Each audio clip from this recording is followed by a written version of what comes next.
to share something with you. That might put me in a very negative light, yeah. Relationships are not my forte. See if someone grabbed up my wife or something completely different ballgame. I'll walk away from here, and this has been like a therapy session.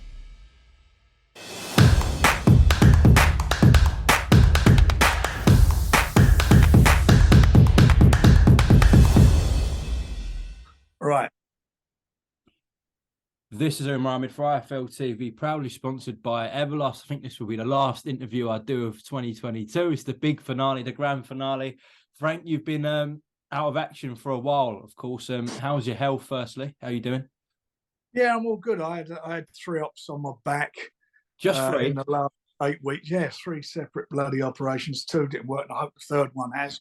Yeah, so I've been out. I've been out of action as regarding going to the shows. I've got along, thankfully, to the show at Spurs. Maybe I shouldn't have gone, but I've got along to that. But obviously, still working and doing what you do. Most of our stuff's on the telephone anyway, so I've been quite busy. But it's good. Good times. My health was all right. I'll be flying, but I will be all right next year. And all I've got to do is just sort out my back and leg, and I'll be ready to go, mate. I'll be in Strictly next year. How was your Christmas? Very quiet but nice. All the family. As Christmas always is, we have all our family around, and it was lovely. Yeah, it was nice. We all had a nice time. Thankfully. What about yours? You have a good one? Yeah, good. Thank you, Frank. Yeah, I mean, I didn't have back problems or Achilles problems, but you're a young man. You got it all to come. I know. Okay, so let's reflect on 2022. We'll start with the big man in Tyson Fury. Before we come on to his 2 fights that he had this year, just want to get quickly an update on what's going on with this undisputed fight. So where are we at with him and Alexander Usyk, Frank? Yeah, I mean, look, it's a big will to make this fight happen between both camps. It's just a matter of where and how much. But yeah, absolutely. I mean, they're good people to deal with, and hopefully we're all pretty positive about getting along. Although I said that about Joshua a few months ago, I don't want to tempt fate. Till it's signed, as I always say, it don't mean nothing. But at the moment, everybody's looks like they want it to happen, and especially the fighters. And it's a great fight. It's a big fight. Funny, I've been looking at some of the newspapers who they've chosen their best 10 fighters or who's the top. None of them put Tyson in there. Really? Make Usyk the best heavyweight. I mean, I don't know what. I sort of find that quite strange. Anyway, just an aside. Having read some of the papers this morning. So the last time we heard about this fight was actually from Alex Krasik speaking to Seconds Out. He said at this point, I think this was just before Christmas, that there was about 3 sites in the Middle East that you guys were having discussions with, and that there was a date in February or March penciled in. So you telling me we've got a location and date set here? No, the date would probably be in March. That's what basically where we're at early March. But no location hasn't been finalised. But let's get the fight. Once we've got the fight's done, and then the rest will just fall into place. So we're still negotiating with sites in the Middle East? We're still negotiating as the site, but until you got the fight, you got nothing. So let's get the fight done, and then we can get the then get to where it's going to take place. Never know. It might be at Wembley. Who knows? Okay, so the UK is still a possibility. How confident are you that we get this wrapped up early New Year, Frank, and get an announcement? I'm confident in as much that the people we're dealing with, with Alex and with Aegis and Bob Arum, that we're all of the same mind and same opinion in getting this on. So I'm quite confident, as I say, that we can get it on. But you know what? It's got to be signed, and we are moving in the right direction. At least we've got a contract being issued. Alex said in his interview that I was referring to that it's been so far a pleasure and it's been smooth dealing with you guys and your son, specifically George, in this process. How's it been for you guys with Alex?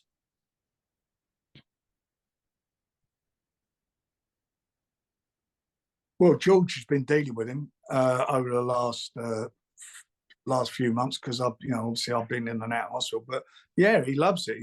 He's got great respect for him, as we all have. We all know him. He's a proper guy, proper boxing guy, and obviously Bob's got that great relationship with Aegis.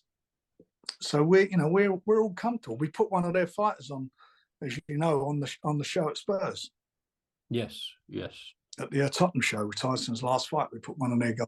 So, yeah, so we got, there's a good relationship there between us.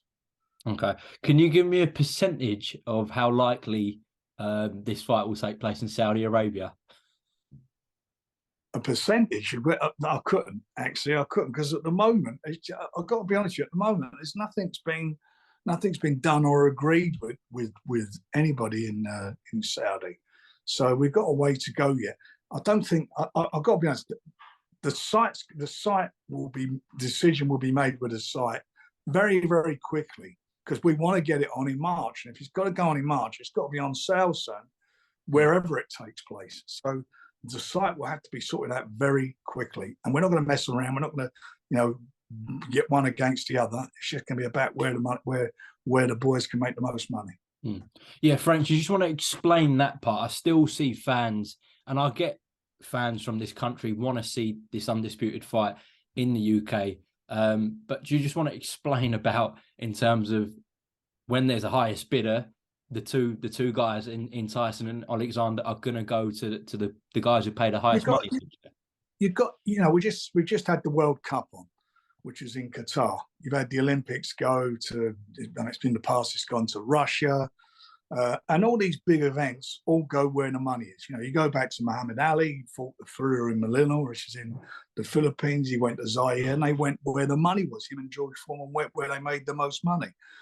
And that's the same with these two guys. This is the equivalent of boxing's World Cup or boxing's Olympic Games. It's the biggest prize in boxing, the heavyweight championship. And it's one of these situations what happens very rarely, where 4 belts are on the line. So it's the guys that want to make the best of it. They're both in their 30s. I don't know how long they're going to be both fighting for, but the bottom line of it is they want to make the most money. So wherever the most money can be made, they'll do it. The same as no different than any footballers. You see footballers, transfer from from Britain or England, and they go off to Italy, wherever they can make their most money, or Spain, and vice versa. That's what they are. They're sportsmen, professional sportsmen. They have a very short lifetime in the sport, and this is the biggest deal out there. So it's going to go where it makes the most money for both the boxers.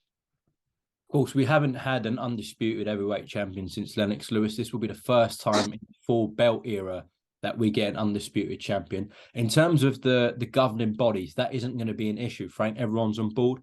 No, everybody's on board. No issues at all. No issues at all. Okay. And where does this rank? As I said, it's the first time an undisputed heavyweight will be crowned in the 4 belt era. You've put on some massive heavyweight fights before. Where does this rank for you? Well, it'll be the biggest, won't it? It's going to be the most lucrative for both the boxers, and probably the same for us as promoters. This is the biggest. Tyson, he's the biggest star in boxing. he sold 154,000 tickets in his last 2 fights. That's what he is. He's the biggest draw out there. So, I expect this to be a massive, massive event, because in Usyk, he's got a quality opponent. He's got a guy who's got 3 belts, and everybody certainly in this country knows who he is, because they've seen him demolish on 2 occasions Joshua. Remember, Joshua was a big favourite going into the first fight, and this guy's absolutely done a job, and he's done it also at cruiserweight. So he's undefeated, and he's a great fighter. But he's going to come up against another great fighter who I believe personally is the best of his generation. So for me, it's going to be an intriguing fight. Both of them have got fantastic skills. They've both got great boxing skills, both good punchers. I think it's going to be a really, really, really good fight to watch. Just talking there, as you've assessed the fight slightly, why do you think people are putting Usyk above Fury, and where have you seen that? What papers? I think I see it I'm not sure if I see it in the Times or the Mail today. I've seen it in a couple of papers, and I just don't get it. Look, everybody's entitled to their opinion. I just don't get it. I don't understand. Based off of what? Beating Joshua? Was Joshua the best heavyweight out there? Not in my book, he wasn't. And, and I could only look and see what Tyson's done. This is the guy that beat, has been a road warrior. Like Usyk, they're both road warriors. They've both gone on the road and done things. But I feel that as a heavyweight, Tyson, I think, is the best of his generation.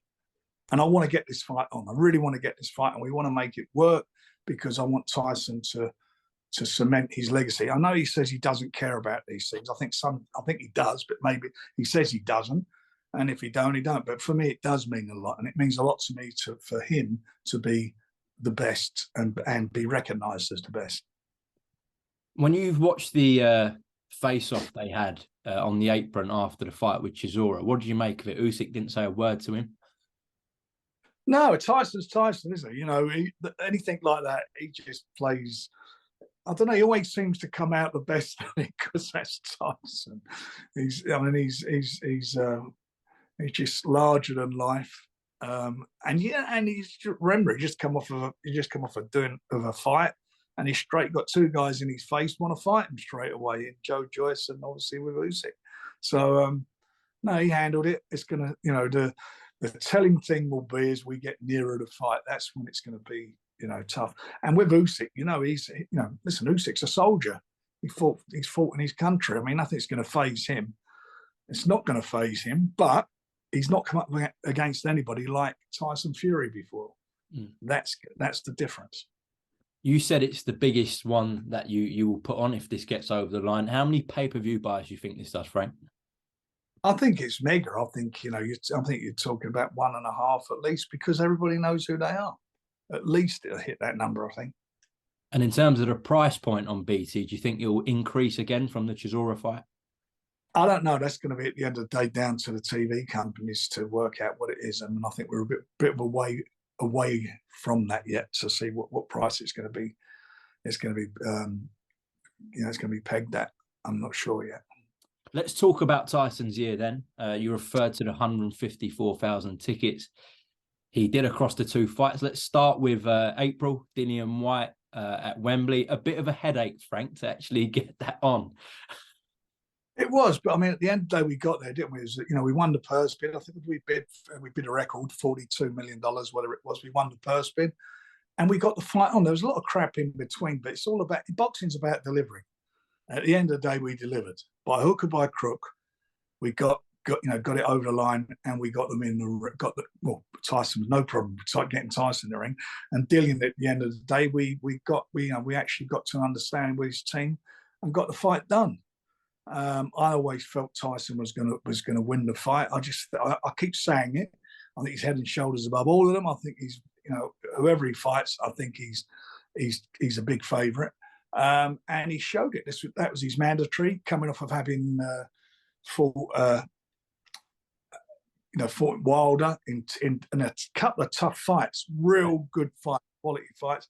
He then got in with his mandatory, and his mandatory, a lot of people thought he was going to get a lot of trouble from Dillian, but he wasn't troubled at all. I mean, he never got, from the first bell to the stoppage, he was controlling the fight.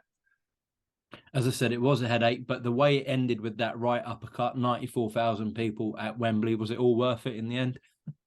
Yeah, it was worth it that he won. I mean, it was worth it that everybody there loved it. The atmosphere was really good. We broke all records. I mean, I think it's the highest grossing event of any one-off sport, one-day sport in the world. So we've got 94,000 people there. More people were at Wembley than they were in a World Cup final. So that tells you all about Tyson. And we could have got more there had they allowed us to. We could have hit the 100 mark. After that, Tyson retired. Now, you can be honest with us now, Frank. Now you can tell us, did you truly believe that he was done with the sport? I think what he said at the time, that's how he felt.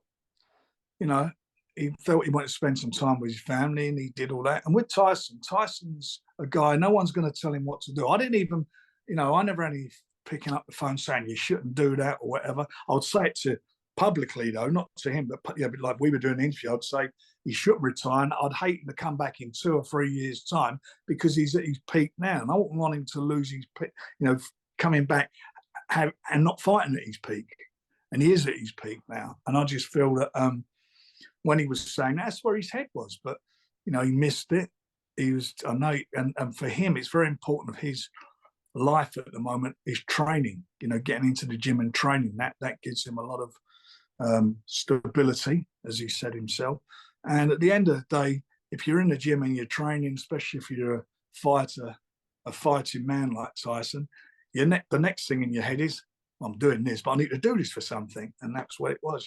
He picked up the phone and we had a chat, and that was it. And we were back at the races again. Well, he was talking about this in our podcast we did with him, that Coogan did. Did you manage to catch it, or did you hear about it? I haven't caught it yet. No, I haven't caught it yet. Okay, well, if you've got an hour to spare at home, it's worth it. Is it? I'll have a listen. Sorry, I haven't heard that yet. No. No. So then, he comes out of retirement. Usyk wasn't available in December due to that he wanted to spend time with his family, etc. So then Tyson takes to social media and calls out Anthony Joshua.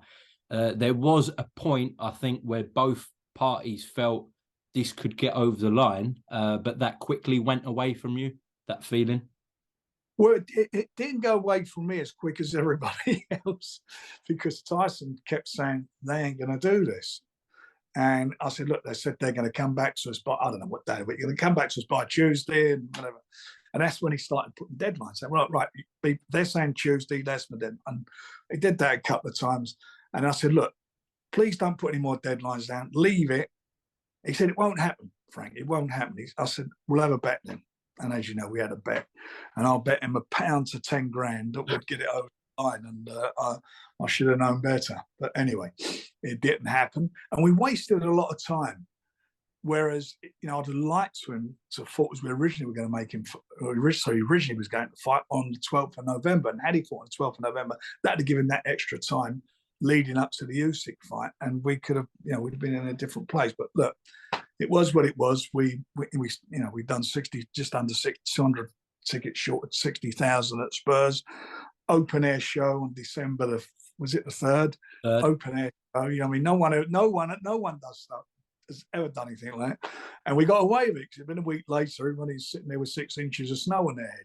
But it was, we got away with it. And, and he did what he had to do. And more importantly for me was that he got all that, he's got that fight in between, because otherwise he'd have been out of the ring for a year come March when he fights Usyk.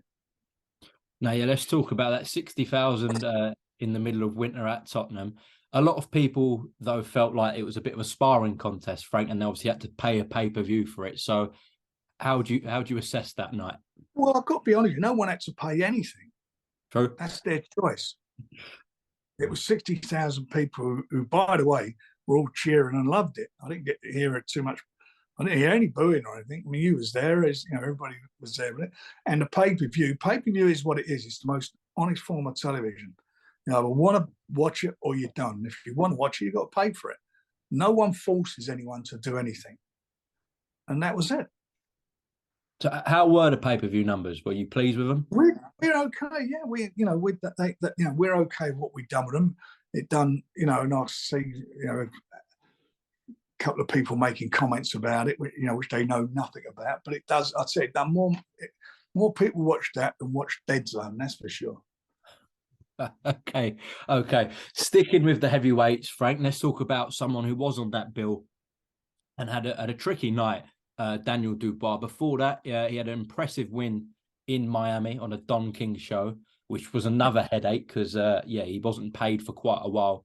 Knockout win over Trevor Bryant. It was important to pick up that WBA regular strap. Well, he'd done well in Miami. I mean, that was pretty much of a fast promotion from the start. It shouldn't have been there. It should have been in the UK. But look, it was what it was, and he'd done the job. I mean, the place was empty. It was, it was a problem. You knew that financially it was going to be a disaster, but thankfully Don King paid him at the end, so he got his purse and everything, and that's it. And he got the belt. The Tottenham fight, he was a good fighter, South African. There was nothing wrong with him. I knew he'd come to fight, and it was outdoor. And I don't know whether Shane's a good trainer. There's no doubt about it. I don't know how warm up he was or not, but yourself, first round, especially if you get clipped on the top of the head, it's a dangerous time for any boxer, that first round, and especially, it was outdoors and so forth. But he got clipped. He went over. He got up more or less straight away. Then he went down twice without getting hit. And I was wondering what was going on there, because I'm sitting outside watching it. couldn't make it out. Come out the second round, you could see he was struggling with his foot, trying to put his foot down. And eventually, like, he did what he had to do. And once, as you know, once he catches you, and you are in trouble with him. He's a great finisher, and he got through it. And I was pleased that he showed, quite a bit of heart to get through it and do what he did. Yeah, he's had a little whop on his leg, but he's okay to fight now, and he'll be out next year as well. And he's the mandatory, to Usyk. So God forbid anything goes wrong with that fight, then Usyk will have to fight Daniel. So he's all right, and he'll be out in the new year, and I'm looking forward to seeing him out in the new year, as I am with Joyce. Okay, I was going to ask about that injury. There were reports surfacing that it could be a 6-month break for Daniel, so it's not that severe? No. Okay, no. That's not what I'm told, yeah. Okay. Yeah, the WBA ordered him and Alexander Usyk. Now, watching that Kevin Lerena fight, as you said, you rate Kevin Lerena as a quality fighter, but when you look at the top bracket of the division, your Tysons, your Usyks, your Joyces, did that performance worry you slightly about Daniel or not? I can look at all those, the ones you're all mentioning. I think, other than Joe, I think they've all been on the floor and got up. Usyk, I don't think, has been in a professional ring. Yeah, well, maybe no. Right, well, that's it. But most of them have been on the floor. Wilder's been on the floor, yeah. Yeah. So that happens. It's if the fight, if they can get up, that's the sign of it. He got up and he done what he had to do. And for me, I just think that, and he's still, he is a youngster, but he's learning his trade, and I genuinely do think he's going to go on and do some really good things in boxing. It's going to be quite interesting with all these guys, because they're all going to wind up fighting each other. So there's some great fights to be made, some really great fights to be made. Frank, once hopefully that undisputed fight is done with, is your opinion it goes WBA, IBF, WBO? Is that how you see it? That's not my opinion. That's how it is. That's how it is. That was what the agreement was, which they've used. The 4 governing bodies had used that with Joshua, and the next one up is the WBA. That's what the WBA called for it. That is Daniel Dubois. That leads me nicely onto the WBO, which is Joyce. He had a spectacular year, really. Exciting fight with Christian Hammer. Probably didn't expect it to be exciting as it was, but that is Joyce for you. And then he went on and had a great fight on pay-per-view with Joseph Parker, and a stunning knockout to finish that fight, Frank. Oh, it was. I mean, I thought it was a great fight. It was a great performance. And Joe Parker come to fight. No one's put him on the floor. And there he was. He went, he'd done it. He'd done the job. But he showed what he's all about. It's funny, isn't it? He seems to be like you look at his age and you don't think he's that old, because he just seems to be maturing and getting better and better every time he's out. And he's been doing that. And he's going to be a handful for anyone. Well, he is a handful for anyone. And there's some good fights to be made. I mean, Tyson's indicated that he'll fight him next year, so that'd be a great fight if we can get it on. And there's obviously the rematch with Daniel Dubois down the road. There's loads of really good fights to be made for these guys. Do you really think? Exciting. Sorry, do you think potentially, Frank, that Joyce is the toughest fight for Tyson Fury? Yeah, I do. I think he is I think he's the toughest guy. Yeah. For Tyson, it's how he deals with it. Look, Joe, himself, he can take a shot. He's probably got the most apt nickname in boxing, the Juggernaut. That's what he is. He just keeps coming forward. He's strong, takes a shot, and he's there. He's got a great engine. I think him and Tyson would be a brilliant fight to watch. I mean, that I think would be for me would be a much better fight than, say, which in Dillian White. It'd be a much different proposition. Do you feel like the public are taking a real liking to Joe now as well? Yeah, it's taken a couple of fights to get it there, but they have now, and they've taken to him. They've seen what he's all about. And I've got to tell you, he's a really lovely guy. Yeah. I mean, he's such a nice person. You speak to him, you'd never think he's a boxer, really. I mean, he's a really nice guy, and I'm glad, it's a pleasure to be promoting him, and he's been well guided as well by Adam Morley. They've done a good job. Well, he's on the Champions League adverts now, Big Joe. Oh, no. Well, that's what it's all about. That's about getting recognition and putting him out there, and that's what BT have done. Just lastly, he did an interview with Sky Sports, actually, Joyce. He called out Anthony Joshua. He said that he'd welcome that fight. What do you think about that? I'd love to do that. Oh shit! What's that? Sorry, mate. That's right. It just went dead. I'd love to see him in with AJ. Or any time they want to make that fight, we're here to do it. Anytime. Okay. Just lastly on the heavyweight. No shying away from that. There's no. Sorry, mate. There's no shying away from that fight whatsoever. Okay. Lastly on the heavyweight division, David Adeleye. How do you see his 2023 going, Frank, for him? Yeah, I think he's done well. I mean, he had an injury this year, but I think he's done well, and I want to keep him busy next year and step him up. And that's what we'll do. We will step him up next year, and he's going to be, he should be fighting for the British title next year. There's no doubt about that. He should be doing that sort of by summer, I hope.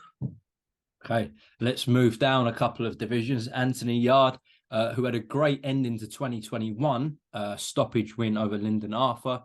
Had a quiet 2022, Frank. Obviously had a run out in Telford a couple of months ago, but was the main thing to just get that fight with Beterbiev over the line, which you have done January 28th?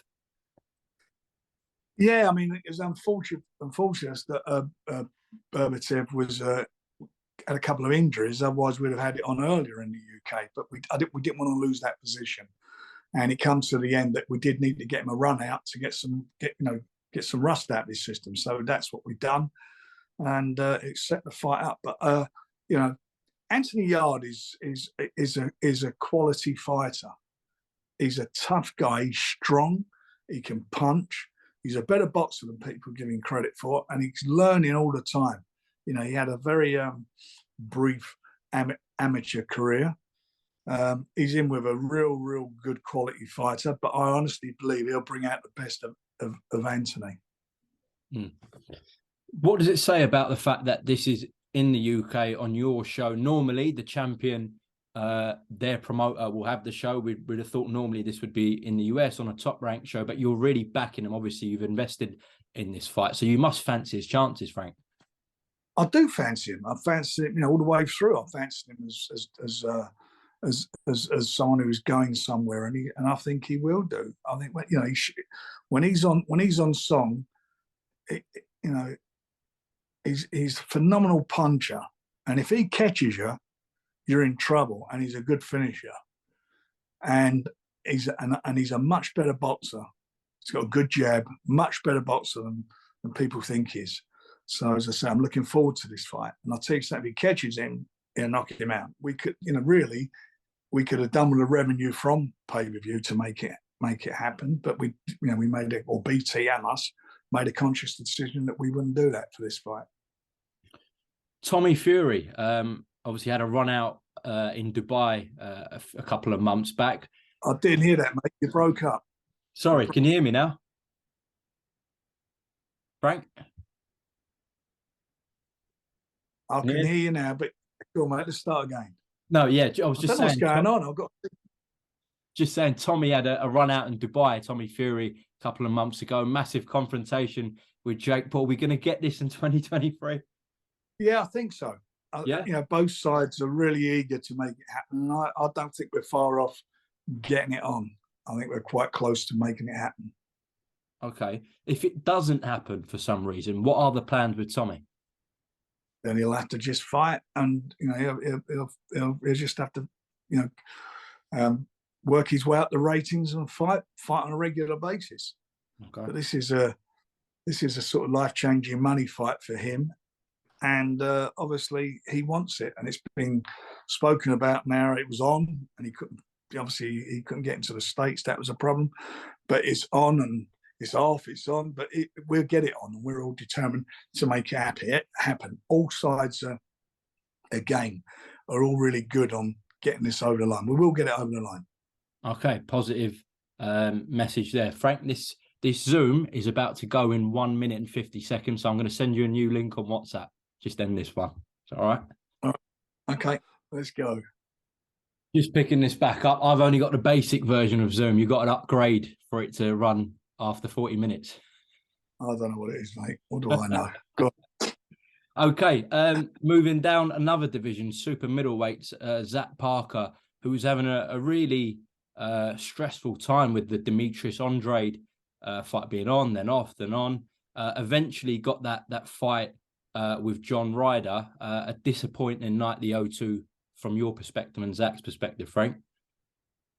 Yeah, I mean, the two fights, the two times Andrade put up was a pain in the ass. And obviously with John, who's a good fighter, John done what he had to do on the night. And that was really, that was good what he did. But unfortunately for Zach, he busted his hand. I think you've seen, and he's posted all the breaks he had in his hand. So it wasn't a good night for him, but it was good for John. And I'm glad that I hope John can get, do well and make some money now out of the position he's in. And hopefully we can make a rematch when Zach's hand repairs.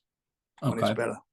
If that doesn't happen, because I think John Ryder, of course, is looking at potentially fighting Canelo or getting a bigger fight, how do you bring Zach back? At what level? Oh, he's got to come back at a top level. He'll fight top 10 guy, 100%. Okay, all right. Okay. Hamzah Sheeraz, incredible year for him, actually. See, I think it was, end of 2021, where he had that fight with Bradley Skeet, where he got a lot of heat and criticism. And then he's bounced back with some really good stoppage wins at middleweight. He's even won fighter of the year, a young fighter of the year, which the likes of Ricky Hatton and Amir Khan and Naz won.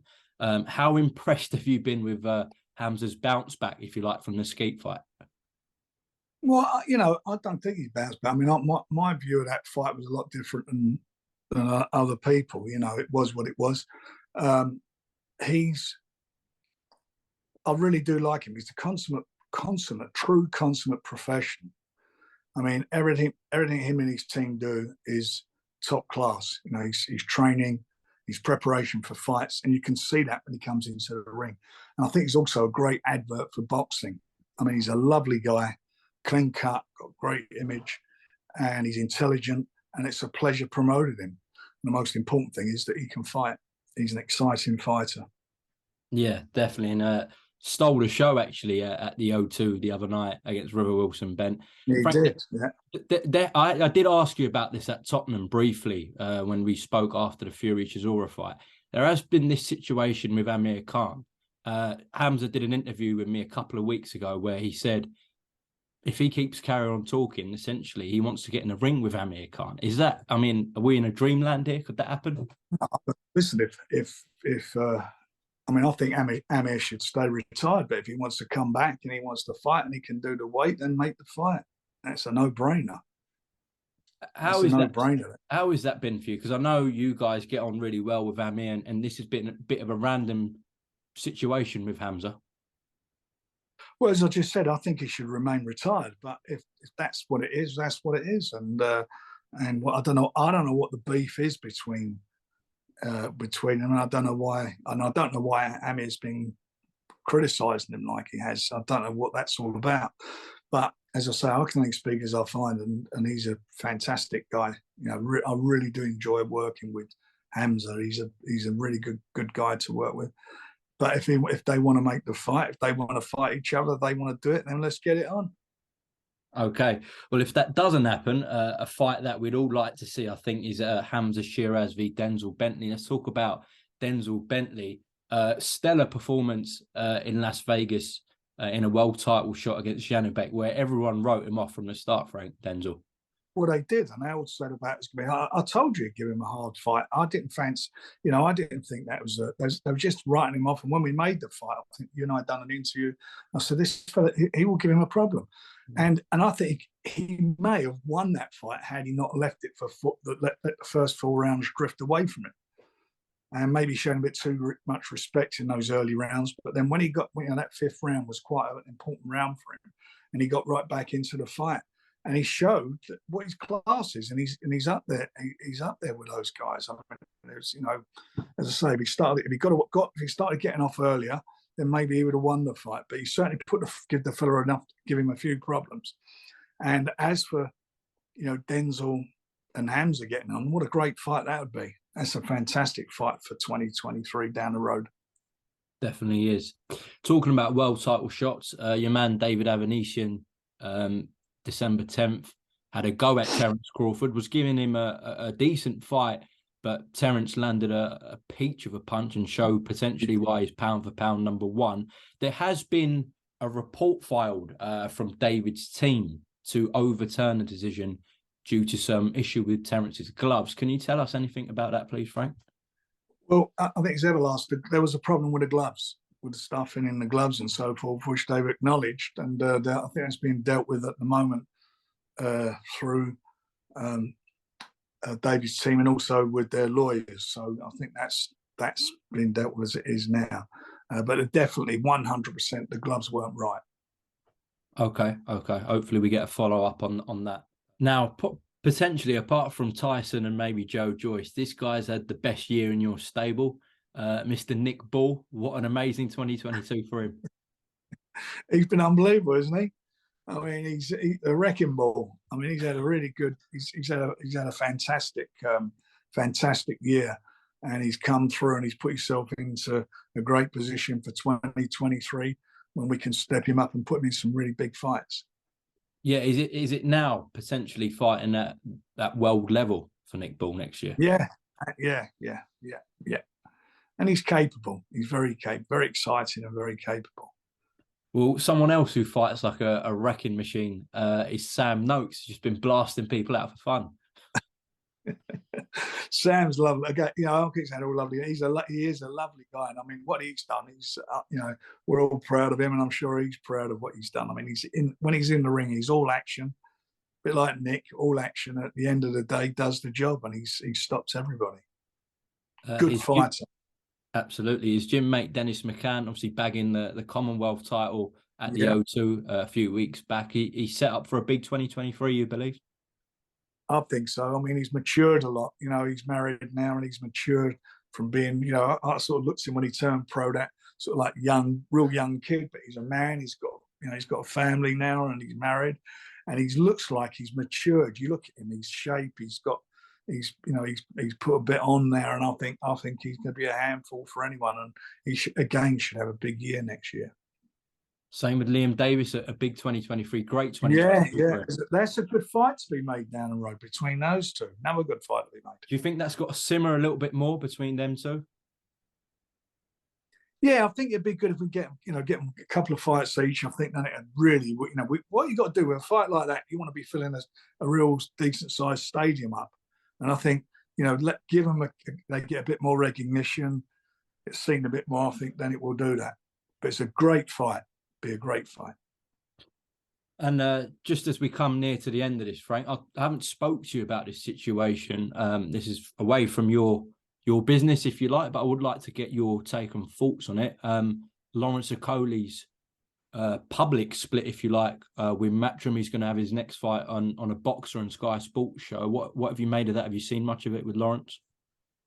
I've only seen what's been in the in the papers and online. He's obviously made his, he wanted to get away and he's got away, and that's what he's done, isn't he? He's now gone with Sky, and there's obviously a reason for that. But I mean, I don't know why that's happened, but he's obviously got his reasons. It's as I say, the world keeps turning and turning. These things happen. 1 minute there's fighters with you, next minute they're not. That's how it is. Nothing changes. It's been like that from the day I got involved in the sport, and it was like that probably a long time before I was thinking about getting in the sport. That's how it is. So your best fight of the year, please. My best fight of the year, Joyce and Joe Parker. Take two.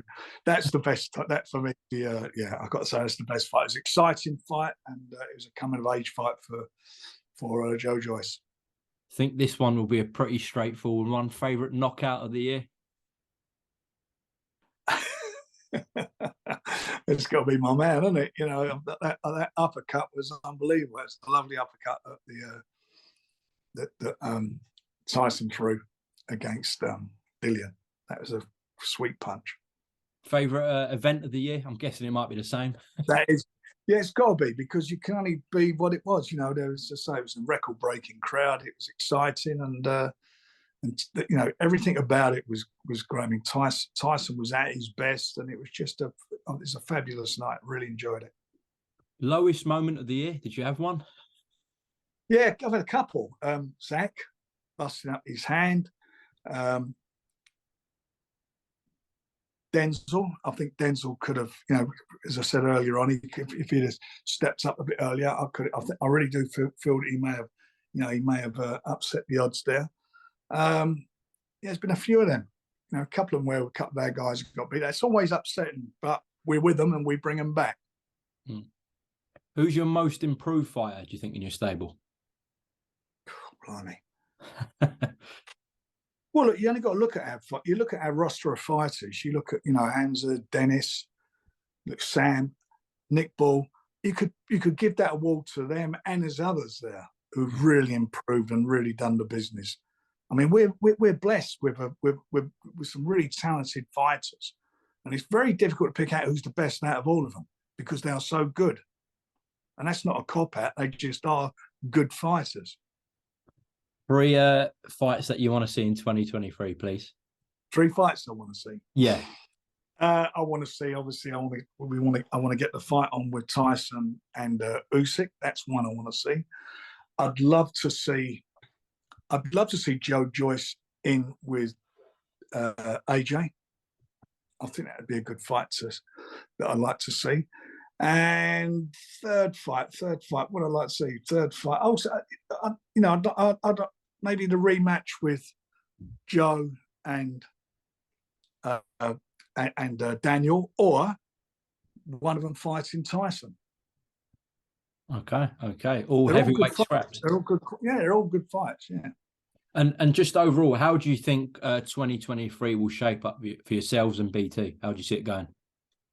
Well, I think we're in good shape. I mean, you know, you just think when we went with BT, was it like 5 years ago? They weren't involved in boxing, and we worked very hard, and we built a really good group of fighters. We got fighters and worked them into really good positions.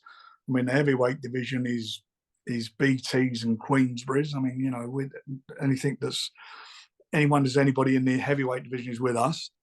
I just think next year's going to get better and better. And what's going to make it easy is a lot of these fights we can make. We're not having to deal with so much as I use it the other side.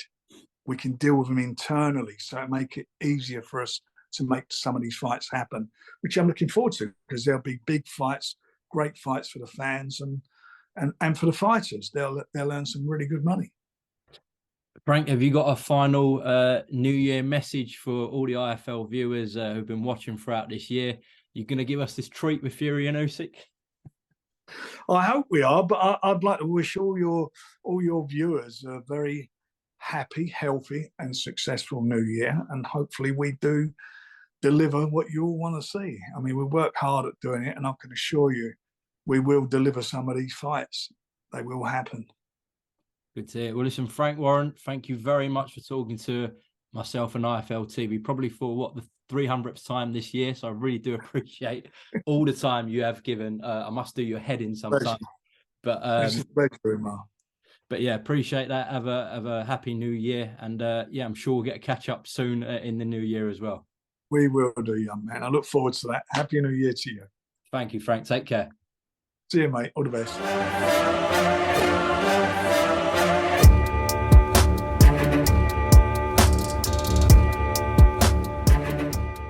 I'm going to share something with you that might put me in a very negative light, yeah. Relationships are not my forte. See if someone grabbed up my wife or something, completely different ballgame. I'll walk away from it, and this has been like a therapy session.